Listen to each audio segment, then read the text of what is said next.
All right. Good morning, and welcome to McGuireWoods March Radness edition of our quarterly webinar. I'm Trent Taylor. I'll be your sort of host and MC of the proceedings today, and very excited to have you join us.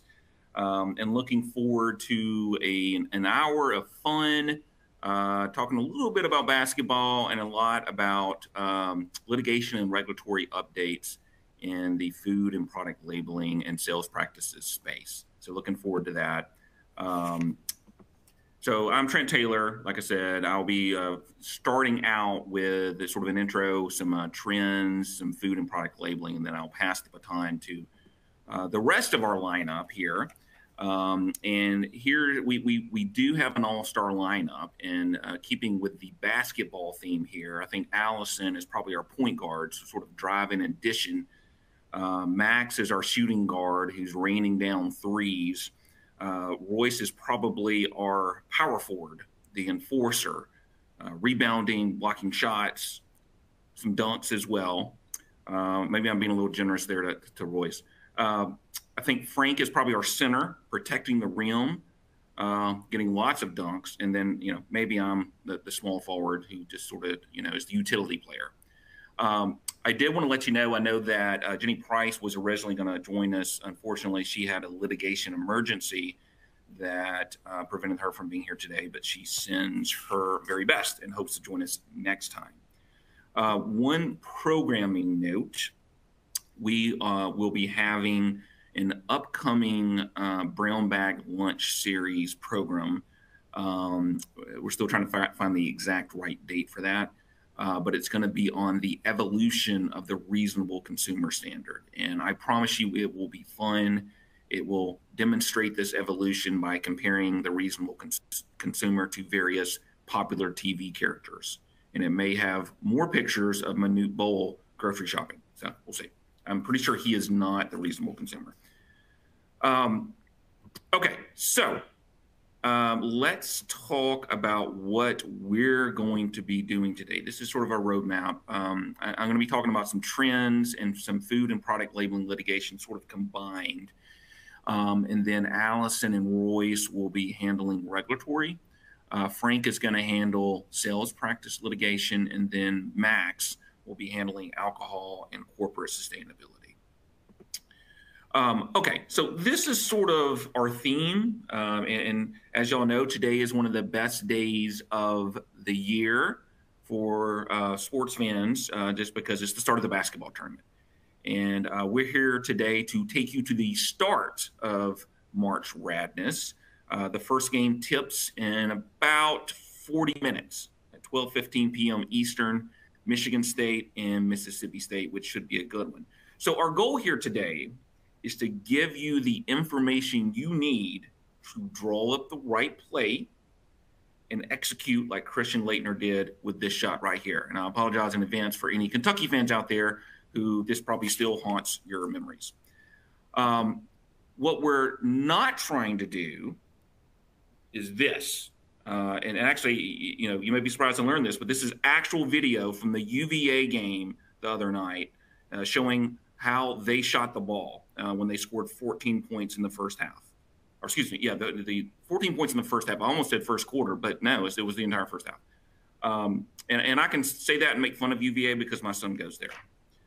Okay, so each of us are gonna maybe give a few sort of basketball tips. Although, don't rely on them, disclaimers all around. If you lose any money betting on these, don't come to us. I'm a native Tennessean, so I think I'm obligated to pick Tennessee to win the national championship just because they have a semi-decent chance of doing so. So that's my pick, and that's actually for the men and the women. The women, probably not going to happen. But, they almost did beat South Carolina. And my big upset is I think UConn is a lot weaker than people think, and I think they're going to get upset. My pick is Florida Atlantic over UConn in the second round. So I'm calling it. All right, so let's get into some of our updates. And one of the things I think we want to do is something a little bit different. And I wanted to start with really a flavor of the litigation landscape over the past couple of weeks. I know sometimes we sort of go back a little, farther back in time. But what I really think is probably the most valuable thing is to know what is going on in the space right now, not 3 to 4 months ago. So that's going to be our primary focus, at least on the litigation, new cases that have been filed, some of those kinds of things. Now, there's two things on this particular slide that I wanted to note. The first one is there have been 2 class actions filed in the last week or so against Eggland's Best for their claim about the eggs containing 25% less saturated fat than regular eggs. And in particular, we pulled the complaint. They said that there was testing that was done that showed that Eggland's Best only had 1 gram of saturated fat as compared to 1.5 grams in regular eggs. And at least that's the claim, is that they only had one gram of saturated fat. But the independent laboratory study found that the products actually have 2.84 grams of saturated fat per serving. Now, I have no idea whether that study is correct or not, but it does show that at least Kim Richmond's firm here is focusing on saturated fat. It may lead to others also. And y'all know how this works. When there's one lawsuit filed, other plaintiffs' counsel look to see, that's an interesting idea. I wonder if we could sue on that. And so if you have a claim for saturated fat on your products, in particular, we have less saturated fat than something else, then it's worth just double checking to make sure that is actually true and that you have substantiation for that. And then the second thing I just wanted to note on this slide is we really would not be doing this update if we didn't mention Spencer Sheehan. And so he has a new lawsuit targeting blueberry natural flavor, as he does. So this is not the first time he's filed these types of claims. So he's filed a new one against Food Line just in the past 2 or 3 days in Maryland. Now, that is maybe perhaps the new thing is, as y'all probably know, he often will file his lawsuits in one of the New York federal courts. For a while there, he was doing a lot in the Illinois federal courts, and he may be shopping for new jurisdictions. And so he's got one in Maryland. I'm not sure he's going to have any better success there than he might elsewhere. So the other one other thing I guess I wanted to note is there have been several lawsuits filed against oat companies alleging that the products contain a particular kind of pesticide. Now, this is also not the first time we've seen these as well. These have been a steady drip of some of these, but I did think it was interesting that you had 2 filed and 2 new ones filed in pretty short succession. The claim is that the environmental working group has indicated that the suggested health benchmark for this particular pesticide is about 30 parts per billion, and they're claiming that some of the oat products of the defendants in these lawsuits have up to 291 parts per billion. Whether that's true or not, I have no idea, but that's sort of the claim. It is something to keep an eye on if you have oat products, or oat is an ingredient in any of your products. Worth keeping an eye on these lawsuits and keeping an eye on anything related to this particular pesticide. 2 other things on this particular slide. One is another Sheehan suit alleging that the purity of the mineral water, and this is actually Perrier. When I actually have a bottle here, I drink a lot of Perrier, so this is. And I'll have to say, this lawsuit didn't concern me at all because I did not think that Perrier came from some magical spring where it was completely pure. And I'm actually glad to see that there was filtration in treatment. So I'm not really sure where this is going. But that's the latest from Spencer Sheehan. Now, the one that I think is more interesting is the last one here, the microplastics. And this is not the first one of these that we've seen either. And I think that we worry a little bit that this is going to become a bigger trend and that there's going to be more of these. And so the actual complaint in this one indicates that every bottle contains dangerous levels of microplastics, and it's a pervasive problem in the plastic water bottle industry. In particular, it's citing to a Consumer Reports study or article, I should say, that came out in early February 8th, 2024, about the plastic chemicals hiding in your food. And as y'all know, those articles sometimes result in new litigation being filed, and that's exactly what happened here. And the allegation in the complaint is these studies have associated chronic and severe health problems with ingestion of microplastics. So, and of course, lots of times with these water, plastic water bottles and whatnot, you do have 100% natural spring water, or 100% natural, or something like that on there. And that's the hook that these plaintiffs' counsel are using to go after, these defendants for microplastics. So I think we might see a lot more of those. I know that there have been several also filed in Cook County State Court earlier this year, one against the Wonderful Company and the other against Dannon Waters. So this is definitely a trend to keep an eye on. And if microplastics is something that you're aware of, and you have a product that might contain some of that, I think you should definitely keep an eye on this. Okay, here's another interesting one, and like I said, I know I'm moving pretty quick through these, and really the idea is to give you a flavor of what's going on out there right now. And so this one is Letitia, the New York Attorney General, has sued JBS about the environmental impact of its products and being misled. And in particular, they're taking issue with the claim that the company will achieve net zero greenhouse gas emissions by 2040. And not necessarily that, but said that their plan doesn't take into account their plans to increase production. So that's sort of the nuance there. This is obviously not the first one of these that have been filed, but it could mean that attorney generals are going to be more aggressive in going after these types of claims. I know that this is something we've said before. Obviously, be very careful with claims about net zero greenhouse gas emissions. If you're making them, you want to look at them every which way just to make sure they're not vulnerable to an AG suit or a class action. Okay, alcohol. Max is going to talk a little bit more about this in his section, but I did want to note that there have been two new class actions filed, one against the maker of Vizzy, the other against Topo Chico Margarita. They're both by Will Wright down in Florida. And you'll probably know that Molson Coors had I believe, $9.5 million settlement related not necessarily to these allegations, but more along the lines of health benefits last year.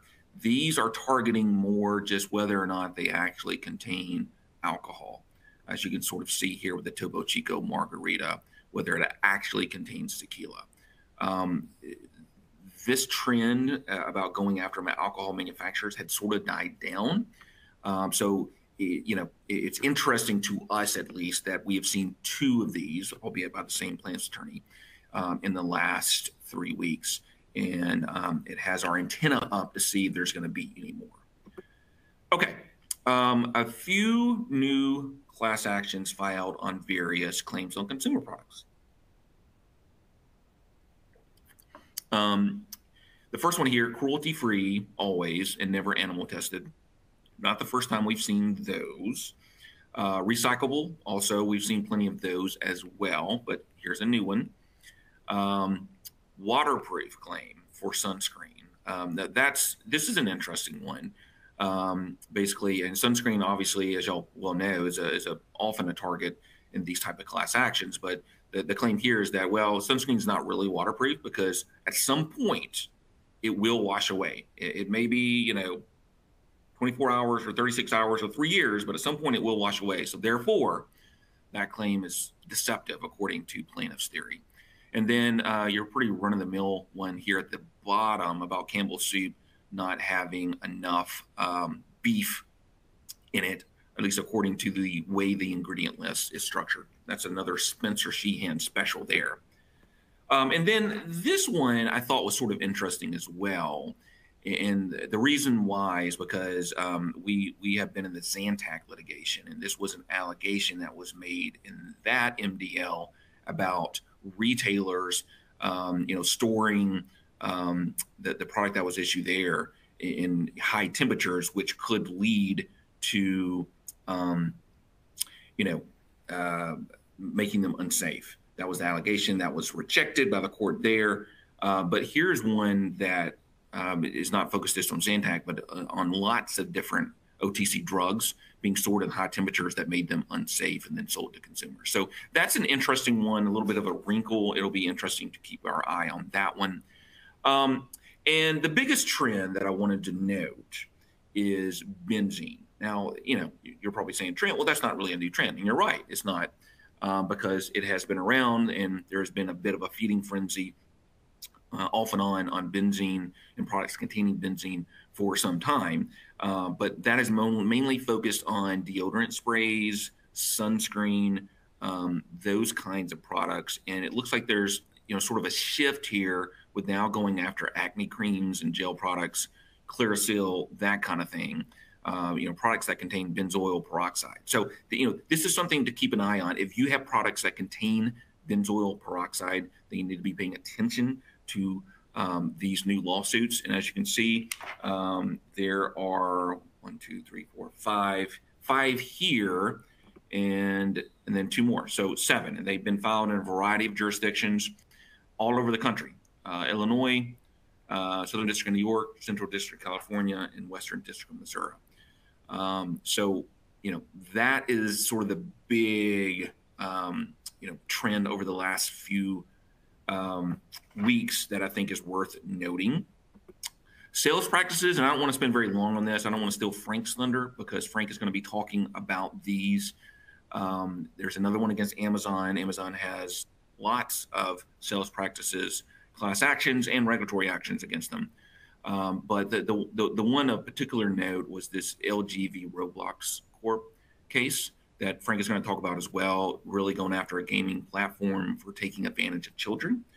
And then we have a lot of other ones here that are just listed. You can get these slides later. These are about convenience fees and are primarily associated with the New York Arts and Cultural Affairs law that Frank will probably talk a little bit more about. And then, there's some other new cases as well. Suffice to say that sales practices, there's a lot going on. This is where plaintiffs' counsel are spending a lot of their time and money these days. So it's something worth taking note of and following. Dietary supplements, there are several new class action lawsuits against the manufacturers of Kratom, claiming that they are that there was not a warning on them that they are addictive. It'll be interesting to watch that if you're in the dietary supplement space. And then some recent results that I wanted to really quickly flag. Some of these are fairly routine, but I did think that the last one down here, the Daily v. Amazon.com suit, the court denied a motion to dismiss in a suit about the automatic renewal. And so that's a dark pattern one, and it's a dark pattern one that got past the motion to dismiss. So, that's going to be one to keep an eye on because it's just the kind of thing that other plaintiffs' counsel sees and say, that's a good idea. I'm going to go file some new class actions based on that. All right, I'm just about done here. I'm about to pass the baton in just a moment to Allison. Here are some other interesting ones. Court denied class cert in a case involving vitamin gummies. Always good to see, although it was based on adequacy more than anything else. So I'm not sure there's a lot of takeaways here. I did want to highlight this Barnes v. Unilever case. I was talking about benzene. This is a settlement about antiperspirant products with various amounts of benzene, $2 million. And then I'm going to skip that one. And then my last slide here before I turn it over to Allison, things to watch going forward. There was recently class certification briefing about a chocolate case in the Southern District of California about sustainably sourced chocolate products being false due to possible child labor and harmful environmental practices in the supply chain. One to keep an eye on, because if a class is certified there, then I expect to see more of these types of cases filed. And then the last thing, the White House had a recent announcement to launch a strike force to crack down on illegal and unfair pricing, especially of consumer goods. This is probably in some ways a political thing. It is an election year after all, but it will be important to keep a close eye on that and to see whether there's any trickle-down effects from attorneys general trying to get on this bandwagon as well, and maybe sending out some CIDs or attempting to file some lawsuits based on this. So anyway, that is sort of what I have. And with that, I will turn it over to Allison. Thank you so much, Trent. I'm Allison Maurer in the New York office, and my picks are, one of them may be a little bit controversial. The other one is not going to be. I'm picking for the men, the NC State Wolf Pack. Watched that ACC championship against UNC, and I've got a family full of Tar Heel fans, including a nephew who went to NC State but is still a Tar Heels fan, who will be very angry that I picked the Wolf Pack. But I think for the men's team, we're going NC State, and for the women's, the old standby UConn. Never ever count them out. I know they're ranked third, but never ever count out UConn. So, wanted to discuss some food safety acts that we had some updates from our last meeting. Last time we met in October, we were talking about the California Food Safety Act, which had just been signed into law, which prohibiting manufacture, sale, delivery, distribution of food products containing BVO, brominated vegetable oil, potassium bromate, polyparaben, and red number 3. Shortly after that was signed, actually, New York had introduced a similar ban, which also included titanium dioxide. Enforcement in New York would include seizure of product, not clear if there would be monetary penalties. This bill currently is stuck in the Senate and the Assembly. There's one bill in each, and neither of them has advanced past committee. The New York session does end in June, so we're keeping an eye on this and see if this has any legs. We've got a couple new players in the mix, though. We've got the Illinois Food Safety Act, which was introduced earlier this year, which is essentially based the same language of the original California Food Safety Act, which had included titanium dioxide. Illinois has not, the sponsors of the bill in Illinois have not yet amended to include titanium dioxide, but they have indicated publicly in press releases and in press conferences that they expect to amend to include titanium dioxide in the ban. So that one, their session in Illinois ends in May. So again, keeping an eye on this. This one also seems to be a little bit stuck, hasn't advanced, even though it was a priority for the state Secretary of State. So Missouri has also introduced effectively the same bill, looking to ban the BVO, red number 3, potassium bromate, and polyparaben. Missouri's session ends May 17th. They would need to call in a special session to get this one added on. Again, has not been assigned to committee, not moving forward. And then we've also got in Washington State, House Bill 1921, which mirrors the other bills, had been introduced. It actually got a hearing, but did not make it through. Their session adjourned in March. One of the things we just wanted to note is we are seeing more and more states jump on this bandwagon. So it's going to be interesting to see who else, if they've got a longer session, not some of these part-time legislatures, if maybe we get something in a few other states, or if this is the beginning of a trend where we're going to see a lot more filed next year after the next session and after the elections. This is not exactly an election year hot topic, so I don't know that these are going to make progress, but we will keep an eye on them and sort of just keeping an eye on the trends going forward. So after CFSA came out last year, and after New York had introduced their bill, the I'm sorry, I advanced to my wrong slide. My apologies. So California has now come back to titanium dioxide, where they're proposing a ban of all school foods that would contain blue 1 and 2, green 3, red 40, yellow 5 and 6, and titanium dioxide.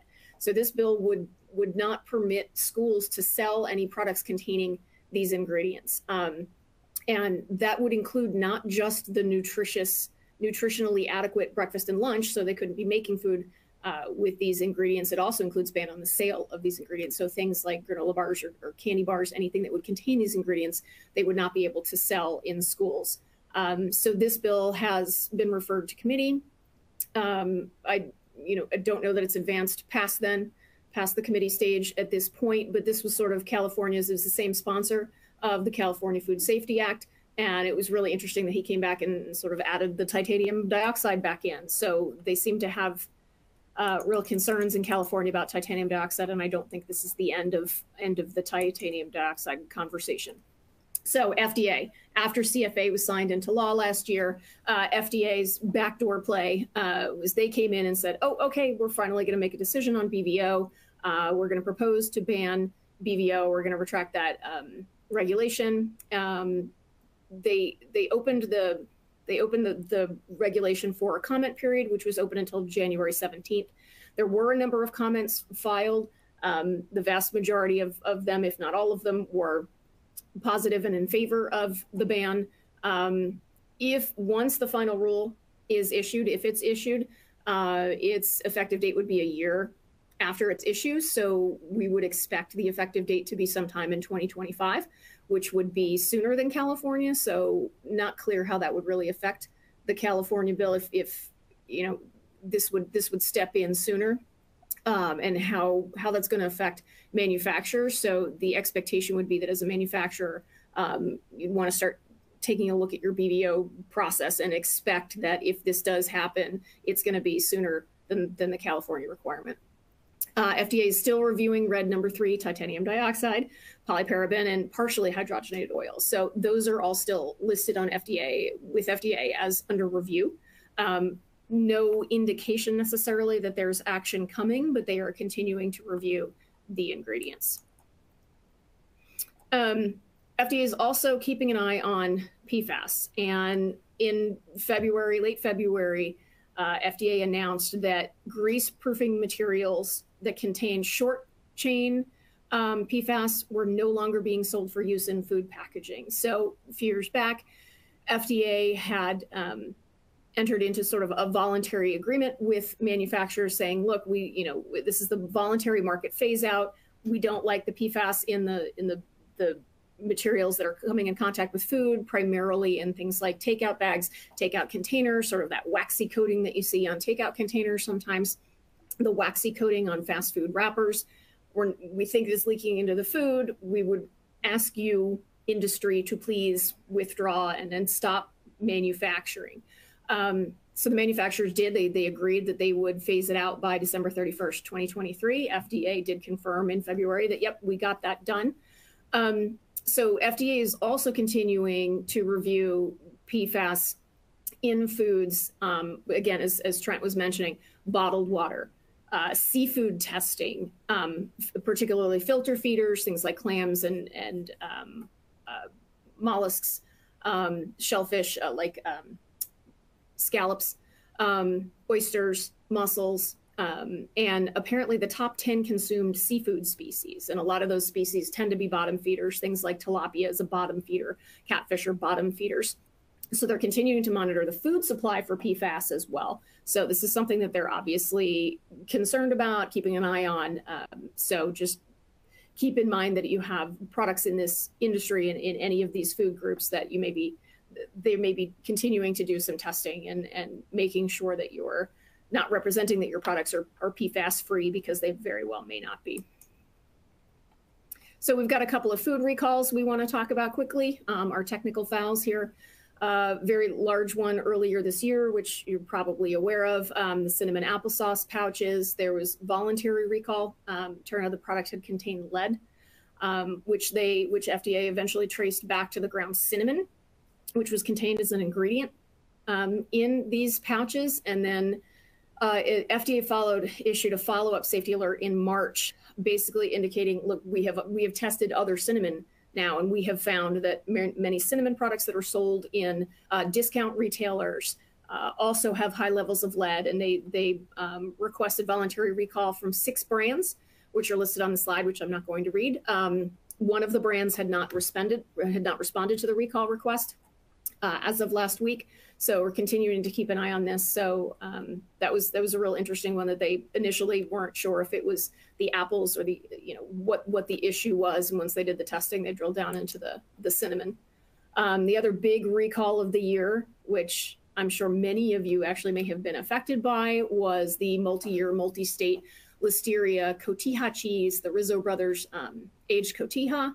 It was this recall has affected multiple states. A number of people had become sick, and it trickled down to affect Sargento also, because some of Sargento's products that they used in food service had been supplied by Rizzo. So out of an abundance of caution, Sargento recalled theirs. A lot of the grocery stores who make home meal prep kits had been using the products, so they had to recall their kits. Some of the national companies who deliver home meal kits, like Home Chef, also had to recall. I know that I got my recall notice the day after I ate my product. So Listeria takes a while to show symptoms, but I think I'm in the clear. But it was a really interesting trickle down that they had supplied so many different entities with product that it did affect them. So we're continuing to watch this one. There may be some continuation here. They had so many products. FDA is continuing to keep an eye on it. So with that, I will go ahead and pass the baton to my colleague, Royce. Just putting my camera on here. Thanks, Allison.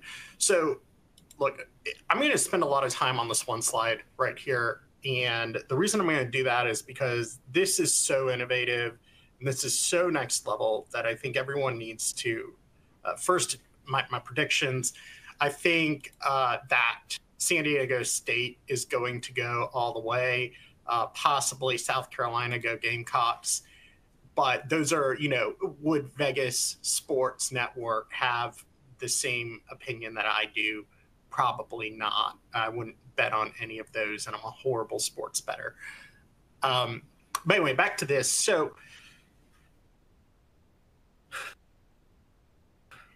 level is because for decades we've been talking about GMOs and genetically modified organisms, and whether plaintiffs' lawyers think that they're scary or not scary, or they're being declared. This is the next level of GMO. And I wouldn't even call it GMO. It's something so advanced that we're just starting to see it enter the food space. And that is using techniques like CRISPR, which is taking an enzyme to literally cleave the DNA apart in a plant to alter it to have a specific property that goes beyond what we've seen in the past with GMOs. GMOs traditionally thought of as genetically modified organisms, and I'm sure that there's commenters here that will say that I'm getting some of the science in science terms. I invite your emails. Please correct me, but I'm going to explain it the best I can because I have a history degree and not a bio degree. But in the past, GMOs would take, parts of a plant, like you'd take part of a lemon tree, genetic material, throw it in with a piece of corn and express a new trait. And you'd kind of do that through not necessarily destroying or changing the DNA. And you get kind of this genetic bottleneck, and there's only so much you can do with a GMO crop. What these new techniques do, like CRISPR, is you actually rip apart the DNA of the crop. Like, let's say that you have a Macintosh apple. You'd actually go in, realign the DNA of the Macintosh apple, and give it a trait that Macintosh apples don't normally have, like such as retaining more water, not by introducing another piece of complete genetic material, but by literally realigning that and canceling out DNA within the seed itself. what FDA has been paying a lot of attention to this. And I think that industry should likely pay attention to what FDA is saying. FDA's main concern is that by using gene editing techniques, that the essential nature of the plant, whether or not a human being will have an immuno response, like with allergens or something like that, is being so changed and so fundamentally altered that you're taking something like a banana that maybe not a lot of people would have allergies to, and you're changing it in such a way that most humans out there would not have adequate protection or may develop allergies from. And it's making FDA's fear is that we have set rules for, you know, sesame, soy, things like that. Well, if we're using gene editing or genome editing, are we disrupting the entire paradigm that we've had before as it relates to allergens? And look, I haven't seen a lot out there on this yet. This is like very Star Trek-y, but FDA is saying, look, if you're using CRISPR or you're using a gene modification technique, talk to us, educate us, let us know what's going on. And I think that when FDA sends these guidances out, my opinion is that it's almost a cry for help, which is FDA is saying, we don't know enough about this yet. We don't have the time to learn about this. Like, if there's going to be an allergen issue with your food, anything like that, you know, and we find out that it's been subject to gene editing, we're going to have a lot more questions. And I think that if FDA is saying, come have a pre-market consultation with us, come talk to us about this, it can really do your business a lot of good. I'm happy to, you know, work or talk on how to do that and what we should say to FDA. But I also think that this is ripe for down the road to think about how you're going to protect your brand, how you're going to protect your product, and more importantly, how do you explain this? This isn't inherently a bad technology. It can actually be a great technology.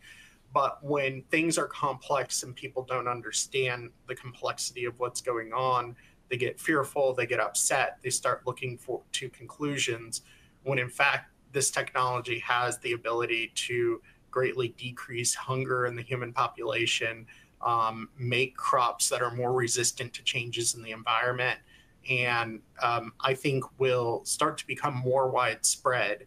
Obviously, it's not going to be, you know, in your normal, you know, kind of like organic branded food, but this could find its way into other foods that are exceptionally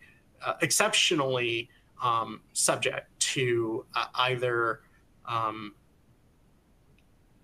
poor harvests, pests, or just an ability to source due to geopolitical issues. You know, we saw in Ukraine, like, what if you could make grain grow in a different place by changing the gene in the product? So this is all out there. I leave it out here because I think this is going to be the next thing. People talk about AI and all of that, but for us in food, I really do believe that this is the next big thing coming. So I'm going to go on from this, but happy to answer questions after the program or via email. Just doing a quick warning letter roundup right now. We've seen a lot of, and I'm not going to go too into detail on these, but we've seen a lot of like emphasis on FDA looking at, you know, kind of the FSMA aspects, which is, you know, and Alice and I just gave a great introduction to food safety presentation yesterday. If anyone's interested in that, I'm always happy to walk through any presentation that we've done one-on-one for 30 minutes. Just give me a call. But FDA has really been looking a lot recently at what I call innovative techniques to preserve food. So, you know, there's a traditional pasteurization process with food. There's, you know, people have been using salt for millennia to preserve food. But as we get consumers that are demanding more and more food that is less processed, whatever that term means. And also at the same time demanding that the food is safe, industry has to come up with very innovative methods to make that food safe, but also demonstrate that it is minimally processed. And some of those are pressurization, flash pasteurization, methods involving, cold technology. But, at the end of the day, what FDA is concerned with is that some of these new methods are not actually resulting in what they call a log reduction, which is whenever you are trying to prove that your technique or your method has an ability to be, effectuate sanitary control, you have to be able to show that there is an actual real log reduction in the number of bacteria in the product. And that's just part of your verification plan. The salmonella in eggs warning letter that came out recently, I think I think it's kind of lowbrow, but it's, things happen in a hen house. This is just more related to FDA, just, keeping an eye on its area of regulation, which is eggs. I'm just going to skip over this one. If y'all want to read it, you can read it. This next one is kind of interesting, goes back to kind of what I was talking about before, which is, frozen tuna treated by CO2, and then, whether or not histamine production is planned. I think the takeaway on this one is that, as we see consumers demanding more and more fresh fish or sashimi quality, whatever that means, or, less processed seafood, we also have to keep in mind that each part of that needs to be, has to have a critical control point analysis. And, as kind of most of my clients are not the people out there fishing in the Bering Sea, but are the people that are using that product in a way that is innovative or making a final meal out of that product. And it's our responsibility on the manufacturing side, as kind of the people that are taking the ingredients and putting them together in a meal, to make sure that our suppliers are giving us product that is, correctly harvested if we're making a responsibly harvested claim, and that we're not inadvertently missing ourselves under supplier verification. A fact that maybe our business teams love of an innovative technique to keep fish a certain way for our sashimi offering is not actually skipping some steps in the hazard control point analysis. Happy to talk more about this. Happy to talk about how we look at that stuff. But I'm going to flip it over to my colleague, and it was great talking to you all.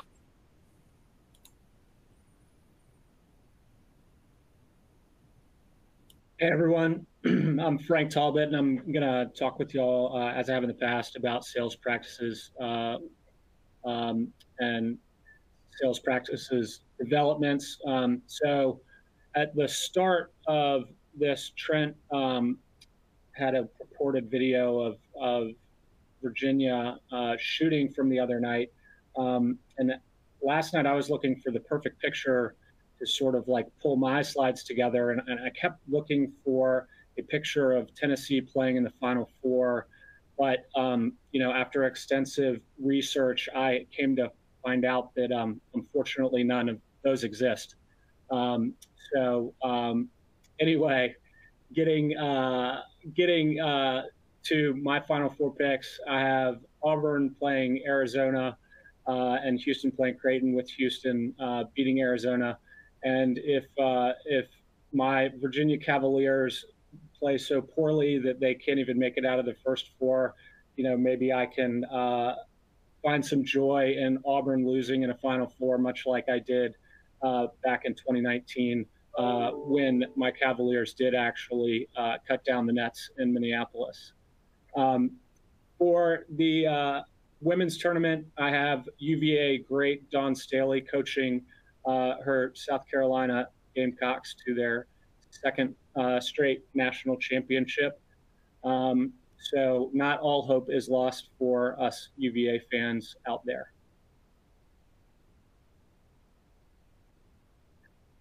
Apologies for the formatting on this. We can get that fixed as we finalize before we finalize everything. I want to talk a bit about the New York Arts and Cultural Affairs Law. It relates to this time of year and to entertainment. And what it does is it regulates the sale of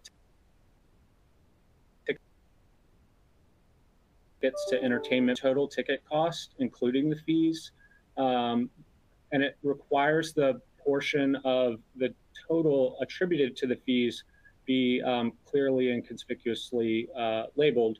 And it requires this disclosure before the tickets are selected. Just a couple of days ago, SeatGeek got hit with a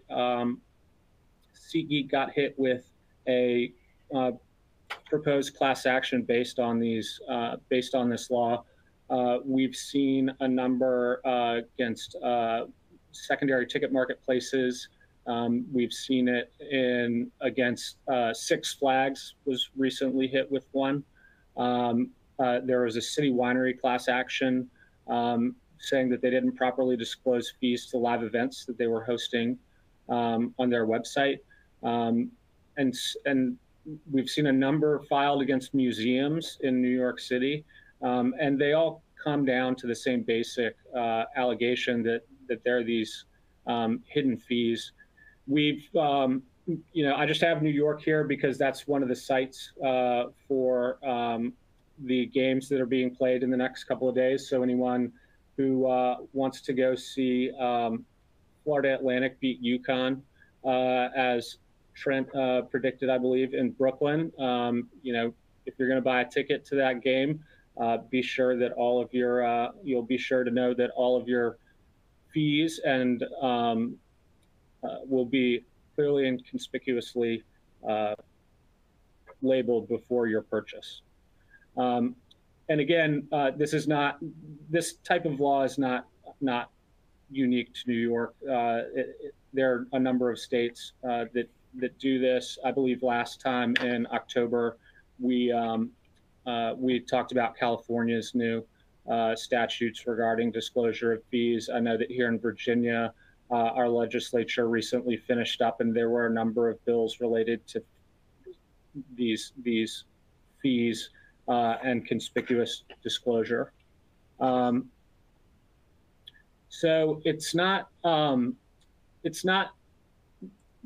necessarily, these hidden fee issues are not necessarily limited to the entertainment industry. As Trent mentioned, Amazon Prime, Amazon recently got hit with a suit for fee disclosure. And just there was Amazon Prime Video subscribers who had previously subscribed using to Amazon Prime to get ad-free streaming. Amazon recently announced that they were going to start charging $2.99, an additional $2.99 a month for that. So a group of consumers have filed class actions alleging, hey, we purchased ad-free a long time ago, but now you're ad-free for Amazon Prime, and now you're adding onto our subscription by adding a fee to get no more ads, but that's not what we paid for. The Roblox class action is a pretty interesting one. Roblox is a casino game where you basically deposit money, and then in the games you use Robux. And so when you go, you make your bets, you navigate the site, you use your Robux that are kind of like site credits. And then when you want to cash out, you convert your Robux back to actual bucks. And the allegations here are that to turn the Robux back into cash, the company actually takes like a 30% premium for that, essentially a hidden charge for monetary conversion that you might have put in already. And so the company is facing that class action lawsuit, saying that they've taken in millions of dollars related to this this sort of for these actions. And I just note that these are two recent ones, but the hidden fees are not. They reach the food and beverage space as well. Just a couple of recent ones. Actually, the Seattle Kraken Arena was recently hit with hidden service fee class action out in Washington State, and the basic allegations there are similar to the Robux allegations in that their vendors have their own sort of like credit purchase system that allegedly gives you lower prices, but it actually charges you fees. They could do that, and part of the allegations related to the arena running a cashless system there. And then, as we've talked about in the past, Grubhub and DoorDash have faced numerous class actions related to passing along fees to consumers by having higher class actions, or by passing along fees to the consumers unknowingly, so that their purchase prices are higher. And then Amazon is facing another class action related to similar fees related to their food delivery services. So again, it's not just that it is in spans all industries. So then we also have the false reference pricing class actions. Real quick, ASICS Sportswear was recently hit with one related to their brick and mortar operations. As y'all probably know, most of what I've talked about in the past relates to the online consumer experience, and less so in the like brick and mortar context. But ASICS runs a supposed discount chain where they put out giant signs saying, X% off certain items. And basically, the allegations are that it's not actually X% off, because that's the price that they always sell them for. I skipped over Winn-Dixie. So Winn-Dixie, again, brick and mortar allegations here, similar to the hidden fees.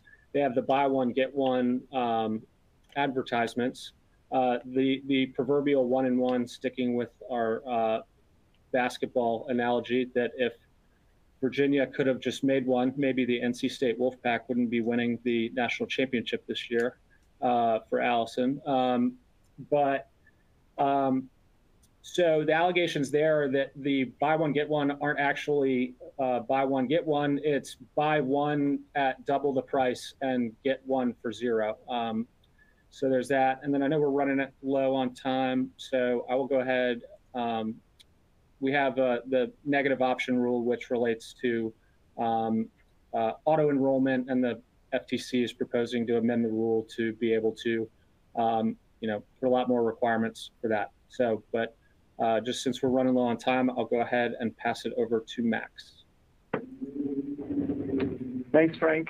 Hello, everyone. My name is Max Bogus. I'm in our Los Angeles office, and I'm going to start off by talking about some trends in health claim litigation in the alcohol beverage industry. So Trent touched a little bit on it earlier, but this is going to be a focus more so on nutrition labeling and ingredient labeling claims. So in the past several years, we've seen a better for you trend in alcohol beverage space, where consumers are increasingly interested in getting health benefits from what they drink and what they eat as well. And some alcohol beverage companies, especially hard seltzer companies and hard kombucha manufacturers, have embraced the trend by using healthy buzzwords like a great source of antioxidants or, contributes to a healthy diet. And they do this sometimes on their labels and their marketing materials. The goal being to convince, the health-conscious consumer that with their fruity flavors and possible vitamin fortification, that these drinks contribute to a well-balanced diet. On the other hand, many alcohol manufacturers have taken measures to avoid promoting alcohol as a safe product that's healthy for you, that promotes health benefits, and take the stance that there's no safe level, primarily based on the USDA dietary guidelines, the Surgeon General warning that consumption of alcoholic beverages may cause health problems, and a large reason for taking this stance is the threat of lawsuits over mislabeling claims. And we've been seeing, not as much as Trent mentioned, but plaintiffs' lawyers do kind of latch on to certain words that are, in advertisements. So I just wanted to go through really quickly the case that Trent mentioned. This is the other Vizzy case that settled last year for about $9.5 million. And I just think it's a good example to highlight the type of language that can be problematic and in marketing materials and on labels.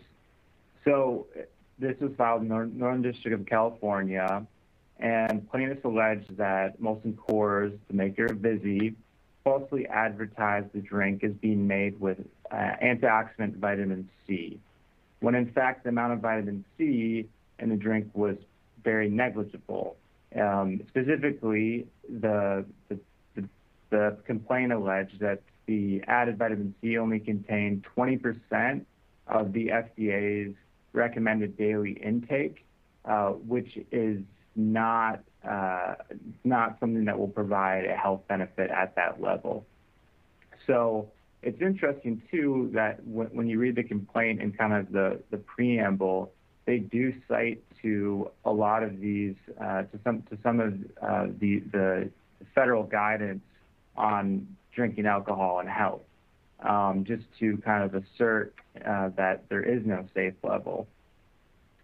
So it is kind of a business decision, of course, but companies can take measures to avoid plaintiffs' lawyers for these claims. Of course, we all love to, it's great to promote the creativity of our marketing teams, and we should whenever possible, but putting some guidance and training in place to help those marketing folks avoid the use of exaggerated expressions and characterizations, and just kind of sticking to the facts of what is in the product.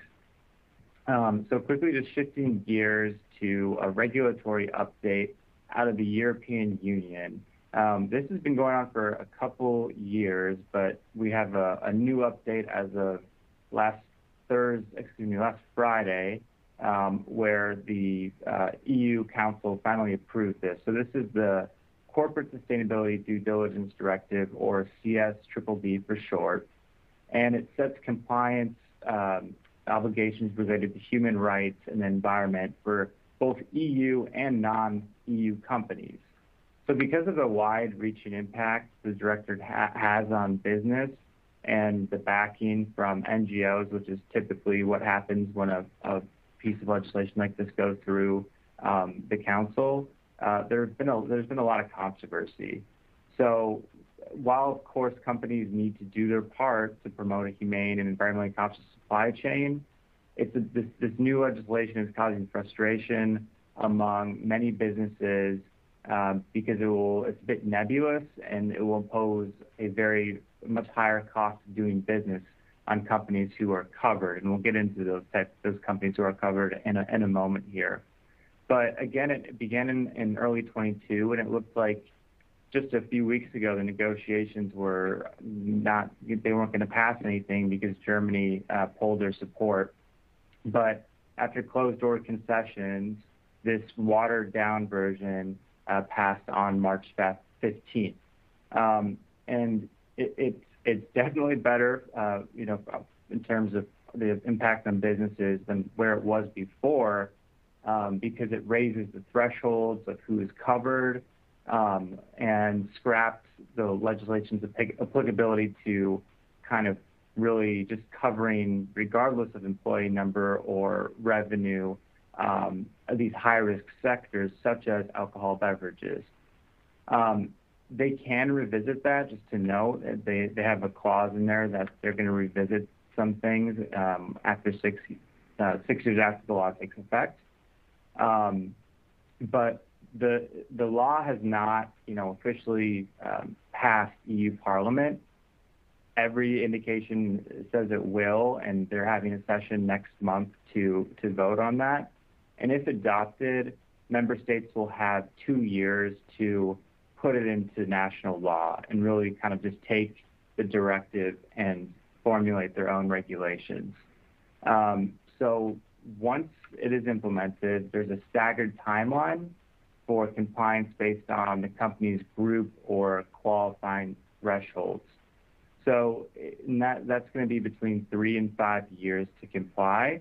It's up on the screen here. So for EU companies, if they have 5,000 or more employees with 1.5 billion net worldwide turnover, they have to comply within 3 years. Now that could mean 5 years if all member states take the 2-year time to put the law into effect. But that's just something to watch. And then the group 3 has the longest time to comply, which is 5 years, where they have 1,000 employees and 450 million net worldwide turnover. For non-EU companies, they have between 3 and 5 years with the same net worldwide turnover numbers, irrespective of the number of employees that they have. So, and then it also affects franchises, and franchises have 5 years to comply. And there's also some limitations around I think it's around $30 million in royalties that they're getting a year in the EU from their third-party contracts with franchisees. So again, the scope is based on the number of employees for EU and worldwide net turnover, and then just worldwide net turnover for non-EU companies. But this for these non-EU companies, it includes the non-EU parent company of the subsidiaries, and there is an exception if the parent company isn't really operating and making day-to-day business decisions for these subsidiaries. So there will be an exemption process in place, but again, it's pretty murky. The substantive requirements are also a bit all over the place, and we're not really quite sure how it's going to shake out. We're just going to have to wait to see what happens in April, and then how the member countries adopt the law and put it into effect. So, but they're pretty onerous as it appears right now, including performance of due diligence over their suppliers. So it has upstream and downstream effects where companies will have to evaluate whether their suppliers are in compliance with the directive, and they have to put measures in place to have accountability for their suppliers. So there's also a stakeholder engagement process, a complaint procedure open to third parties, and a transition plan that needs to be made for climate change mitigation. Enforcement is a big question, but as of right now, the member states will be required to allow third-party claims against covered companies for intentional or negligent failures that cause damage to the interests of the member states under the CSDDD. The EU member states are also empowered to impose fines of up to 5% of the company's net worldwide turnover. So kind of just to sum things up, you definitely want to make sure that you're keeping, if you are one of those covered companies, to just be tracking this, and we will be tracking it as well. But just to kind of this is on the horizon, and it's going to kind of require a whole revamp of tweaking current policies and procedures and potentially creating new ones. But just wanted to give everyone an update on that new version of the directive. Thanks so much, Max. Really appreciate it. And that concludes our program. Thank you so much for joining us today. Really appreciate it. Feel free to reach out with any questions that you may have. We're happy to answer them. Go watch some basketball. Michigan State is up 20-8 on Mississippi State right now. So go watch some basketball or do work or do both, which is probably what I'll try to do. Thank you so much. Bye.